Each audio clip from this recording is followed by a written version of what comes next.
तपाईहरु हेर्दै हुनुहुन्छ good morning Nepal. Good morning Nepal. Good morning Nepal. Good morning नेपालको प्रसारणमा तपाईलाई स्वागत छ।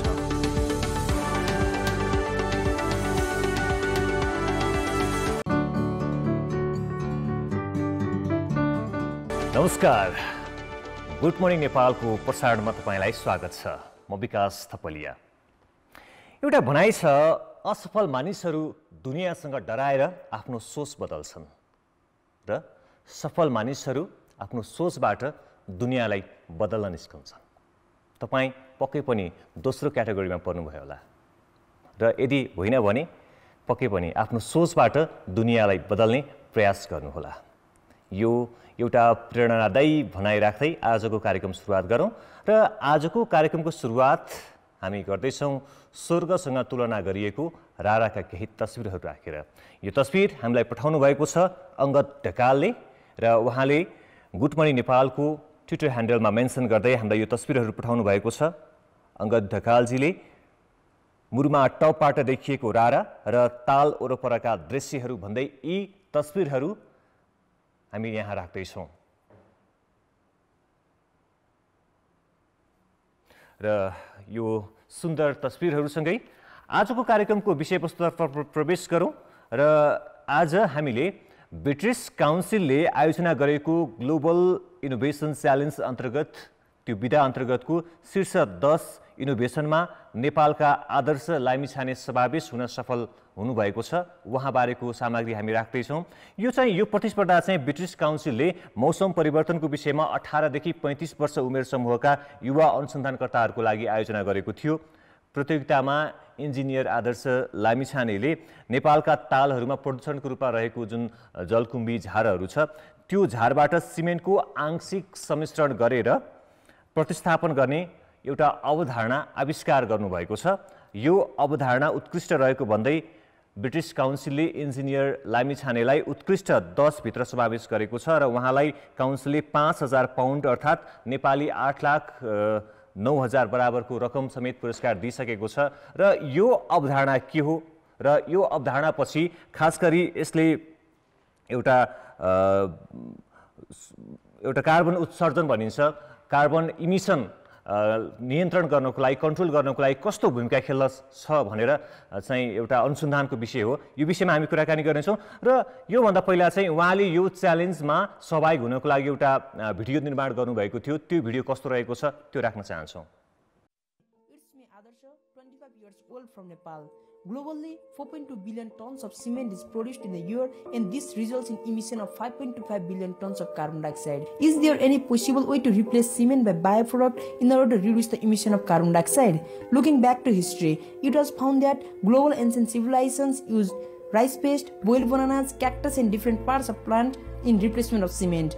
Being one of the structural engineer, it was my responsibility and challenges for having research to replace cement by bioproduct. Look, the magnificent beauty of Pheva Lake. But from few years back, this lake is deteriorated by self-growing weed called water hyacinth. I have done research on evaluation of partial replacement of cement by water hyacinth powder so that it will help in reduction of cement consumption, which will directly have impact in reduction of CO2 emission and protect the ecosystem of lake. This resulted in gain of strength and workability of concrete. In future, I am having research on durability test of concrete in which cement is replaced by water hyacinth.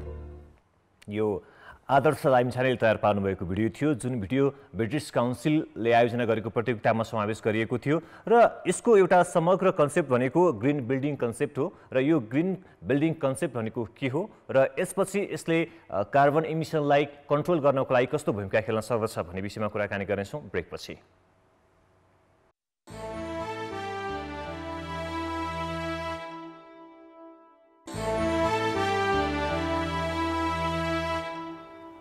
ब्रेकपछि पुनः स्वागत छ। तपाईँ हेर्दै हुनुहुन्छ good morning Nepal र आज हामी कुराकानी गर्दैछौँ ब्रिटिस काउन्सिलले आयोजना गरेको ग्लोबल इनोभेसन च्यालेन्ज प्रतिस्पर्धा अन्तर्गत शीर्ष 10 स्थानमा पर्न सफल नेपाली युवा आदर्श लामिछाने इन्जिनियर स्ट्रक्चरल इन्जिनियर आदर्श लामिछाने जसले एउटा कन्सेप्ट तयार पार्नु भएको छ ग्रिन बिल्डिङ कन्सेप्ट र यो ब्रिटिस काउन्सिलले जुन आयोजना गरेको प्रतिस्पर्धा थियो त्यसको शीर्ष 10 मा पर्न सफल भएको छ। यो कन्सेप्ट के हो र यसले कसरी काम गर्छ यही विषयमा कुराकानी गर्नको लागि हामीसँग आदर्श लामिछाने जोडिसक्नु भएको छ। आदर्शजी यहाँलाई स्वागत छ गुड मर्निङ नेपालमा। सर नमस्कार सर, हार्दिक धन्यवाद सर। सुरुवातमा तपाईको बिहानी पख कसरी बित्छ यो जान्न चाहन्छौँ। बिहानी पख यो गुड मर्निङ नेपाल कार्यक्रम जुन चाहिँ यसमा बिहानीको कुरामा गर्न पाउँदा म खुसी छु सर। सर्वप्रथम बिहान उठ्ने अध्ययनहरू गर्ने सर आफ्नो तरिकाले। त्यसपछि अब बिहानको समय जुन निकै नै लाभदायी भनिन्छ त्यस समयमा किताबहरू पढ्ने रिसर्चहरू हेर्ने सर। यसरी नै बित्छ सर बिहानको समय चाहिँ सर। ल अब लागौँ तपाईँको कन्सेप्टको विषयमा। तपाईँको जुन कन्सेप्ट छ त्यो चाहिँ ग्लोबल इनोभेसन च्यालेन्ज प्रतिस्पर्धामा टप 10 मा पर्न सफल भएको छ। यो कन्सेप्ट के हो बताइदिनुहोस् न। सर्वप्रथम यस जुन ब्रिटिस काउन्सिलले आयोजना गरेको थियो innovation challenge COP26 innovation challenge भनेर, र यस कन्सेप्ट मेरो के थियो त भन्दा जुन किसिमले अहिले वातावरणमा प्रदूषण गरिरहेको कार्बन डाइअक्साइड इमिट गरिरहेको सिमेन्ट छ यस सिमेन्टलाई प्रतिस्थापन गरी कुनै बायो प्रोडक्टहरू जुन किसिमले पहिलाका पुरातन कालका घरहरू बनिरहेका थिए संरचनाहरू बनिरहेका थिए त्यसरी नै जसरी बनेका थिए त्यही किसिमका सामग्रीहरू प्रयोग गरेर अब फेरि सिमेन्टलाई हटाएर हामीले पहिलाका सामग्रीहरूतिर जाने बेला भएको छ कि सिमेन्टको कार्बन इमिसनलाई कन्ट्रोल गराउन पर्ने आवश्यकता छ कि भन्ने तरिकाले मैले पोखरामा रहेको जलकुम्भी झार पोखराको तालहरूमा प्रदूषणको रूपमा रहेको जलकुम्भी झारलाई त्यसलाई प्रयोग गरेर सिमेन्टलाई रिप्लेस गराएर अध्ययन गर्ने जुन मैले सोच बनाएको थिएँ यही नै थियो मेरो कन्सेप्ट सर। र यो रिसर्च एउटा टिमबाट गर्नुभएको थियो कि अथवा तपाईँले सिंगल आफ्नो व्यक्तिगत रूपमा यो रिसर्च गर्नुभएको हो? यस रिसर्चलाई प्रत्यक्ष तथा अप्रत्यक्ष रूपमा सहयोग गर्ने महानुभावहरू धेरै हुनुहुन्थ्यो सर। पर्सनली भन्नुपर्दा मैले एक्लै नै रिसर्च गरेको थिएँ, तर मेरा आदरणीय सुपरभाइजर को सुपरभाइजर सरहरू हुनुहुन्थ्यो। यसै गरी प्लान्टको बारेमा अध्ययन गर्ने आदरणीय डाक्टरहरू हुनुहुन्थ्यो। एज ए टिम नै हामीले यो रिसर्च गरिएको थियो सर।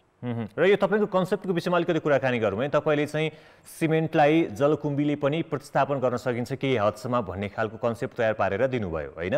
हजुर सर। यो कन्सेप्ट चाहिँ साँच्चै कि पहिला पनि हामीले प्रयोग गरिरहेका थियौँ, जस्तो कि हामी सुन्दै आइरहेका छौँ देख्दै आइरहेका छौँ सिंहदरबारदेखि लिएर कतिपय हाम्रा पुराना घर संरचनाहरू पनि यसरी चामलबाट दालबाट तेलबाट यसरी मिश्रण गरेर बनाइएको हामीले देखिरहेका छौँ। यो कन्सेप्ट कतिको मजबुत हुन्छ, यसको चाहिँ कतिको स्वस्थकर हुन्छ, यो विषयमा बताइदिनुहोस् न। सर हामी सर्वप्रथम म भन्न चाहन्छु हाम्रो जुन टिम छ अथवा यो रिसर्च गरिरहेका छौँ हामी एकदमै यो रिसर्चको स्टार्टिङ फेजमा छौँ। हामीले त पहिलो पाइला मात्र चालेका छौँ। रिसर्च आफैमा जटिल विषय हो। यसको ड्युरेबिलिटी टेस्ट टेक्निकल टर्ममा हजुरलाई भन्नुपर्दा इन्जिनियरिङ हिसाबले ड्युरेबिलिटी टेस्ट भनिन्छ। यसले अबका आगामी वर्षहरूमा कसरी काम गर्छ, कन्क्रिटको आयु भनेर 50-55 वर्ष भनिन्छ, पछिल्ला समयहरूमा कसरी काम गर्छ भनेर यसलाई टेस्ट गर्न बाँकी नै छ र यसलाई कुन प्रकारले प्रयोग गरेर टेस्ट गर्दा राम्रो हुन्छ भनेर अध्ययन गर्न बाँकी नै छ। यस विषयमा चाहिँ म टेस्ट अध्ययन सकेपछि नै हजुरहरूलाई मैले कुरा राख्नेछु सर। अलिकति सरल रूपमा हामीले बुझ्ने गरी भनिदिनुहोस् कि यो भनेको चाहिँ जलकुम्भीलाई सिमेन्ट जस्तो बनाउन सकिन्छ, जसरी हामी सिमेन्ट बालुवाको गिटीको प्रयोग गरेर घर निर्माण गर्छौँ त्यसै गरी जलकुम्भीलाई पनि राखेर घर बनाउन सक्छौँ भनेको हो? एकदमै सर। जसरी हामीले सिमेन्ट प्रयोग गरिन्छ सिमेन्टमा रहेको सिमेन्टिङ प्रोपर्टी जलकुम्भीमा पनि केही हदसम्म पाइन्छ। यदि हामीले सिमेन्टलाई केही हदसम्म आंशिक रूपमा प्रतिस्थापन गर्न सकियो भने त्यसले ग्लोबलमा रहिरहने कार्बन इमिसनमा कन्ट्रोल गराउन सक्छ र जलकुम्भी जस्ता जुन फोहोरको रूपमा प्रयोग भइरहेको छ अथवा भनौँ ताललाई प्रदूषण गरिरहेका छन् यस्ता सामग्रीहरूलाई रिसर्च गरेर त्यसमा भएको सिमेन्टिङ प्रोपर्टीलाई हामीले प्रयोग गरेर आंशिक रूपमा सिमेन्टलाई प्रतिस्थापन गर्न सकिन्छ भन्ने मेरो रिसर्च हो सर। निकै इन्ट्रेस्टिङ कुरा गर्नुभयो आदर्शजी। जस्तो जलकुम्भी मात्र होइन, अघि मैले चर्चा गरेँ सिंहदरबारमा चाहिँ मासको भटमासको के मिसाएर चाहिँ यस्तो बायोमेटेरियलहरू मिसाएर चाहिँ संरचना निर्माण गरिएको भन्ने सुनिन्छ, लगायत अन्य संरचनाहरू पनि छन्। र अरू त्यस्ता यो जलकुम्भी बाहेक अरू के हुन सक्छन् त्यस्ता बायोमेटेरियल्सहरू?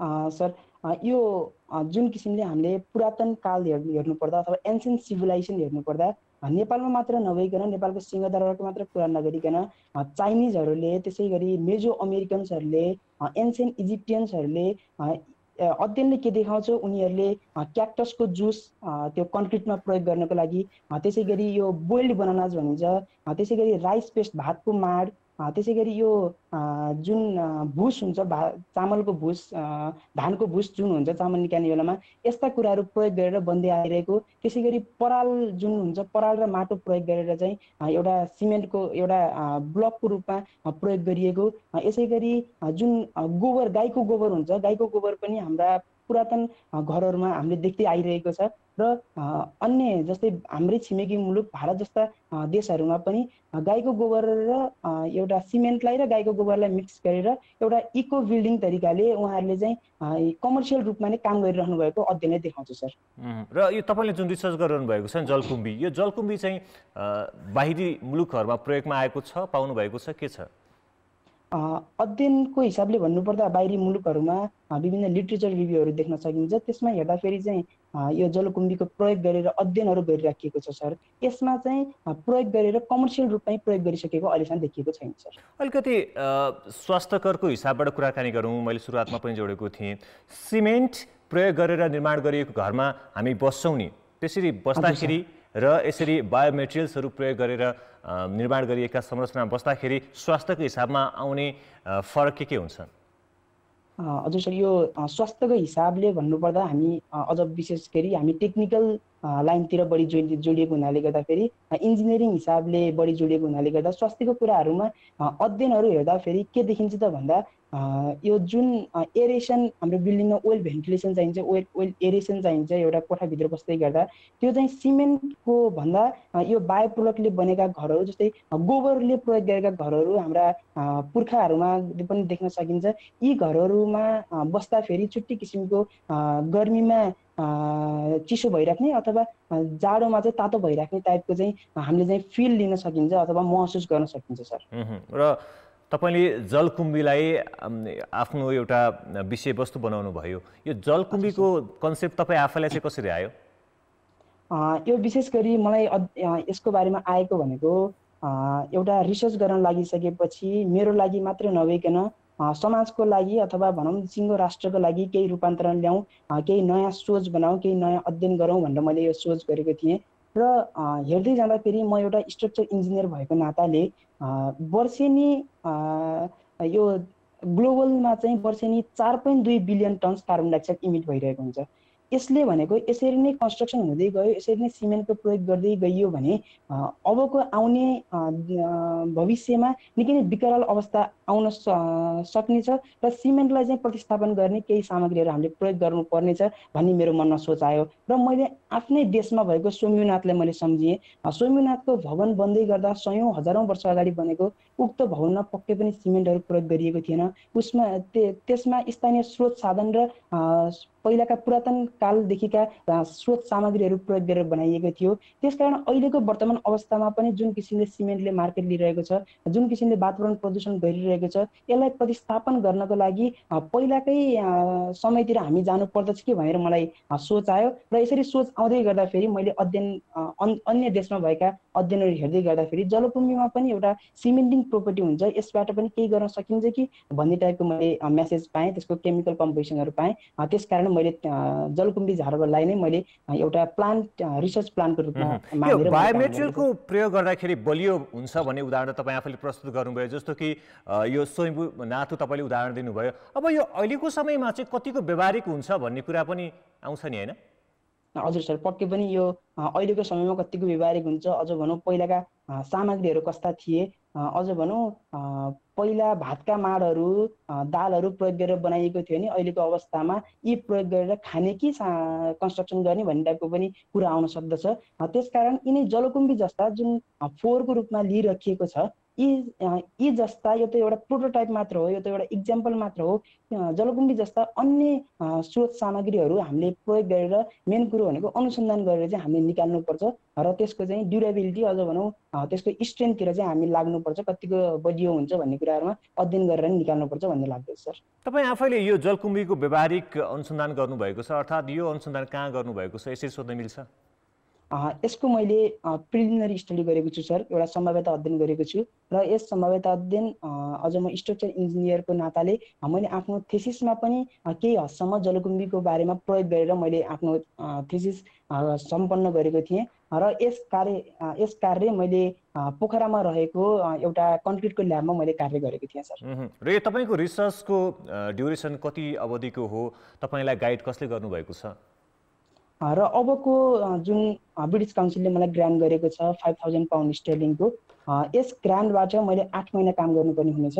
त्यहाँबाट उतैबाट एकजना मेन्टर खटाइदिनु हुनेछ र उहाँकै अन्डरमा रहेर मैले यहाँ नेपालमा बसेर मैले यसै जलकुम्बी लगायत अन्य ग्रिन कन्स्ट्रक्सनको लागि उपयोग हुने के स्रोत सामग्री हुन्छन् यी कुराहरूमा मैले अध्ययन गर्नुपर्ने हुन्छ। तपाईँको टप 10 मा तपाईँ पर्न सफल भइसकेपछि अब युकेमा बेलायतमा चाहिँ आउने नोभेम्बरमा ग्लोबल क्लाइमेट चेन्ज कन्फरेन्स हुँदैछ, त्यसमा तपाईँको यो अनुसन्धानलाई प्रस्तुत गरिनेछ। तपाईँ आफै पनि त्यहाँ जानुहुन्छ अथवा तपाईँको यो रिसर्च त्यहाँ सार्वजनिक गरिनेछ, के हो?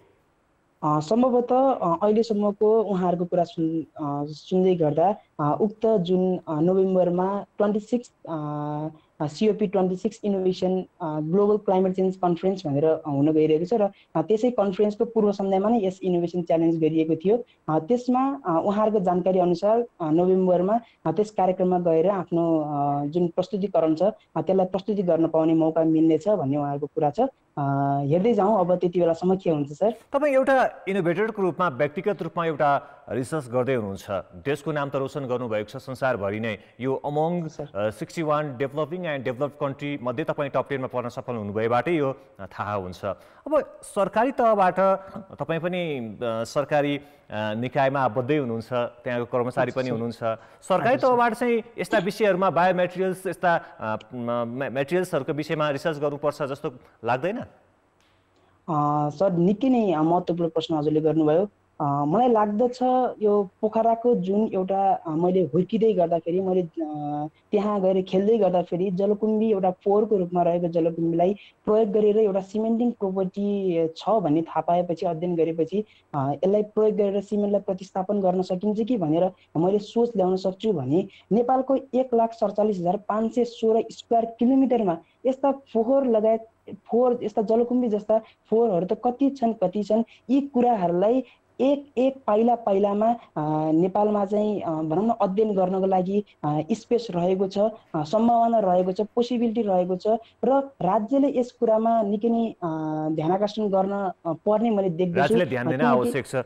कहिलेकाहीँ कस्तो देखिन्छ भने तपाईँहरू जस्ता इनोभेटरहरूले यस्ता रिसर्चहरू लिएर आउनुहुन्छ, बाहिर ल्याउनुहुन्छ, तपाईँहरूको आफ्नो पर्सनल इफोर्टबाट केही गर्न खोज्नुहुन्छ, तर त्यहाँ कहिलेकाहीँ प्रक्रियागत झन्झट हुन्छ अथवा तपाईँहरूको आफ्नै तपाईँको विभिन्न एस्पेक्टहरूबाट त्यहाँ एउटा कन्क्लुजनमा पुर्याउन मुस्किल हुन्छ होइन?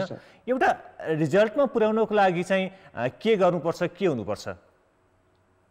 मलाई लाग्दछ राज्यले जुन किसिमको लगानी गरिरहेको छ, अझ भनौँ इन्जिनियरिङ क्षेत्रमा पनि लगानी गरिरहेको छ, यता मेडिकल क्षेत्रमा पनि लगानी गरिरहेको छ। यसमा पढाउन मात्र नभइकन थोरै अध्ययन गर्न आवश्यक छ अथवा भनौँ रिसर्च गर्न आवश्यक छ भन्ने तरिकाले, अनुसन्धान गर्न आवश्यक छ भन्ने तरिकाले आदरणीय महावीर पुन लगायतका व्यक्तिहरूलाई अझै प्रस्फुटन गर्ने, अझै अगाडि ल्याउन सक्ने हो भने यी जुन तपाईँले भन्न खोज्नुभएको यस्ता इनोभेसन आविष्कार गरिएका सामग्रीहरूमाथि थप अध्ययन अनुसन्धान गर्नको लागि आर्थिक रूपमा अथवा मानव स्रोत साधनको रूपमा पनि राज्यले आफ्नो पहुँच बजेट दिन आवश्यक छ। पक्कै पनि सर, त्यो तपाईँलाई पनि आवश्यक छ। योसँग म एउटा कुरा जोड्न चाहन्छु। तपाईँले आफ्नो भिडियो जसलाई चाहिँ कन्फरेन्समा पठाउनु भयो, कम्पिटिसनमा पठाउनु भयो, त्यो टप 10 मा पर्न पनि सफल भयो। त्यो चाहिँ तपाईँले पोखराको फेवातालमा उभिएर निर्माण गर्नुभएको भिडियो हो। पोखराको फेवाताल जहाँ जलकुम्बीलाई चाहिँ एउटा प्रदूषणको चिजका रूपमा लिइन्छ र बेला बेलामा सरसफाइ पनि गरिन्छ। तर आजको दिनमा त्यहाँ हेर्दाखेरि त्यहाँको पानी सुकाएर जलकुम्बीलाई निकालेर त्यहाँ सिमेन्टको संरचना बनाएर त्यो ताललाई घेरिँदैछ, त्यो ताललाई बाँध निर्माण गरिँदैछ। यसमा चाहिँ तपाईँलाई चित्त बुझेको छ? सरको क्वेसन मैले फेरि एकचोटि सुन्न पाएँ सर। पोखराको जुन फेवाताल छ त्यसलाई बाँध निर्माण गर्नको लागि चाहिँ सिमेन्ट अथवा यो कङ्क्रिटहरू निर्माण गरेर बाँध निर्माण गरिँदैछ र तपाईँले जलकुम्बीको एउटा कन्सेप्ट तयार पारिरहँदाखेरि अरू बायोमेटेरियल्सहरू प्रयोग गरेर त्यो बाँध निर्माण गर्न सकिने कुनै उपायहरू हुन्थ्यो? यस्तो सर, अब पक्कै पनि कस्तो हुन्छ भने हामीलाई जे सजिलो छ, कन्स्ट्रक्सन गर्न जे सजिलो छ अथवा जे चलिरहेको छ त्यसैमा गरौँ भन्ने हामीलाई लाग्दछ सर। म पनि एउटा इन्जिनियर भएको नाताले कन्स्ट्रक्सन गर्दै गर्दा फेरि त्यो यदि त्यो कुरामा अध्ययन भइसकेको छैन, त्यस कुरामा चाहिँ आफू कन्फिडेन्स छैन भने त्यही चलिरहेको सिमेन्ट नै प्रयोग गरौँ भन्ने लाग्दछ।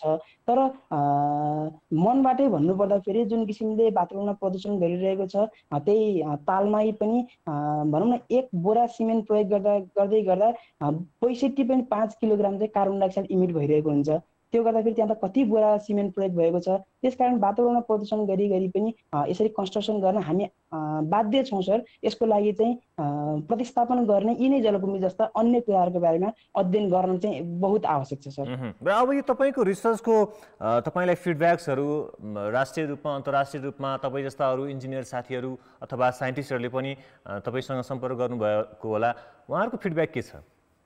उहाँहरूको फिडब्याक निकै नै राम्रो छ सर। सहकार्य गरेर अगाडि बढौँ।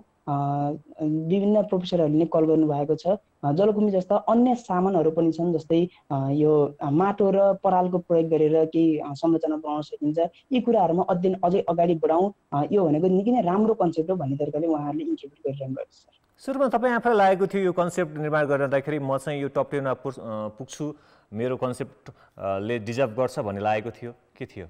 पक्कै पनि सर, 61वटा राष्ट्रहरूसँग जुधेर अझ भनौँ कम्पिटिसनमा भिडेर वान अफ द टप 10 भएर आफूलाई घोषित हुँदै गर्दाखेरि निकै नै गर्वित छु। मलाई हाम्रो देशबाट पनि म जतिको हाम्रो नेपालको एउटा नागरिक अथवा एउटा इन्जिनियरले यतिको गर्न सकिएला भन्ने मलाई लागेको थिएन सर। गर्दै जाँदा फेरि ब्रिटिस काउन्सिलबाट सुरुमा टप 20 मा सेलेक्ट गर्नुभयो मेरो भिडियोलाई, त्यसपछि टप 10 मा सेलेक्ट गर्नुभयो। मैले सोचेको भन्दा अझ भने एक्सपेक्ट गरेको भन्दा पनि निकै नै राम्रो तरिकाले उहाँहरूले मेरो मूल्याङ्कन गरिदिनु भयो। मेरो सोचलाई चाहिँ अगाडि बढ्नको लागि मौका दिनुभयो। निकै नै खुसी छु सर। तपाईँको एउटा यो कन्सेप्ट भयो, यो बाहेक अरू कन्सेप्टहरू पनि होलान् जुन निर्माण गर्दै हुनुहुन्छ, रिसर्च गर्दै हुनुहुन्छ, त्यस्ता कुनै भन्न मिल्ने कन्सेप्टहरू छन् आज सेयर गर्न मिल्छ? अहिले म फिजिबिलिटीतिर लागिरहेको छु सर। अहिले अब लिटरेचरतिर लागिरहेको छु। यस्ता जस्तै गाईको गोबर प्रयोग गरेर केही संरचना बनाउन सकिन्छ कि पहिलाको जस्तै भन्ने तरिकाले अहिले सोच बनाइरहेको छु सर। यसमा म अध्ययनको फेजमा छु सर। यो कुराहरू बिस्तारै म भन्दै जान्छु सर। र तपाईँले व्यक्तिगत रूपमा अगाडि बढिरहनु भएको छ, अध्ययन गरिरहनु भएको छ, फिजिबिलिटी स्टडी गरिरहनु भएको छ, रिसर्च गरिरहनु भएको छ। अब चाहिँ अलिकति त्यसलाई स्ट्रक्चरको रूपमा डेभलप गरेर एउटा सङ्गठनिक रूपमा भनौँ न एउटा स्ट्रक्चर डेभलप गरेर चाहिँ अगाडि बढ्ने कुनै सोच छ? यो जलकुम्भी जस्तै अन्य स्रोत साधन अन्य सामग्रीहरू प्रयोग गरेर यसरी नै लाग्नु पर्दछ भन्ने मेरो मनमा छ सर। यसलाई कमर्सियल रूपमा लैजानु पर्दछ भन्ने छ। यो कुरा अब अध्ययन गर्दै जाँदाखेरि अरू लिटरेचरहरू हेर्दै गर्दाखेरि अरू सरहरूको सरसल्लाह लिँदै गर्दाखेरि कुन कुरा उपयुक्त हुन्छ, कुन स्रोत सामग्री उपयुक्त हुन्छ, ती कुराहरूलाई बुझेर कमर्सियल रूपमै लैजाने मेरो रहर छ र इच्छा छ सर। एज एउटा युथ इनोभेटरको रूपमा अरू यस्ता इनोभेसन गर्न चाहने खोज्ने युवा युथहरूलाई के भन्न चाहनुहुन्छ अन्त्यमा छोटकरीमा? सर्वप्रथम त आफ्नो लक्ष्य जे छ त्यसको लागि सधैँ लागिरहनु पर्दछ।